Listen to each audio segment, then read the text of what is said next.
So meanwhile, all your exes were barely surviving with you, her ex made her first lady in 2 different countries.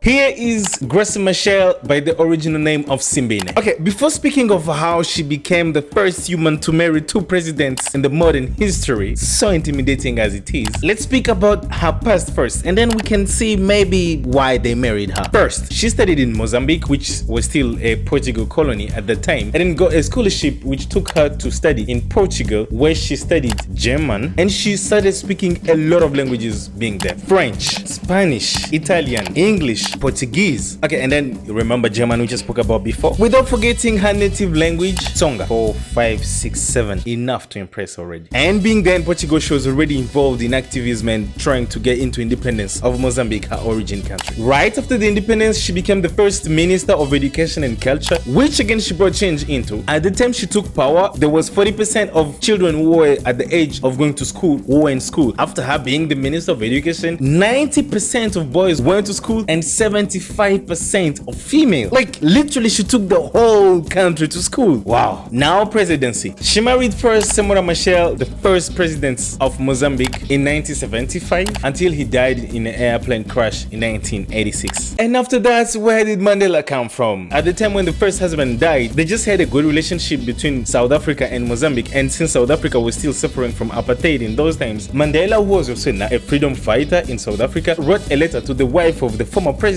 just to comfort her. That was 1986. Fast forward 1990, just 5 months after Nelson Mandela coming out of jail, he met her in Mozambique, and apparently the guy fell in love again at 76. And after divorcing Winnie Mandela in 1996, in 1998, on his 80th birthday, he married Graça Machel, which made her to become the first ever human in the modern era to be the first lady of 2 different countries. And she had so many other awards and things which she achieved even out of being president, in schools, in foundations, in the UN, in UNESCO, and a lot of stuff. So do you think she deserved being at that place, or she was just lucky to marry those guys? Thanks so much for being here. Catch you next time. Hey, my name is Bertin and I'm sharing 100 real stories about events which happened in Africa. And if you want to know more about them, follow or subscribe.